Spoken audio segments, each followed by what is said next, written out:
कसं आहे, महाविकास आघाडीची सुपारी घेऊन पुण्यात पोलिसांनी पूर्वकल्पना देऊन देखील कार्यक्रमासाठी निघालेले पत्रकार निखिल वागळेवर जो हल्ला झाला त्याचं समर्थन मुळीच आम्ही करत नाही।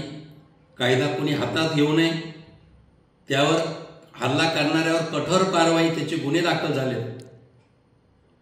मला निखिल वागळेंना एक सवाल विचारायचा आहे। केंद्र सरकारनं भारतीय जनता पार्टीचे ज्येष्ठ नेते लालकृष्ण अडवाणी यांना भारतरत्न पुरस्कार जाहीर केल्यानंतर तुमच्या बुडाला आग लागली होती। छाती बदलून तुम्ही या पुरस्काराची निंदा करू लागला आणि आता केंद्र सरकारने माजी पंतप्रधान पी.व्ही. नरसिंहराव, शेतकरी नेते चरण सिंग चौधरी यांना भारतरत्न पुरस्कार जाहीर केले। का हो तुमची दातखिळी बसली? आता का तुम्ही बोलला नाही?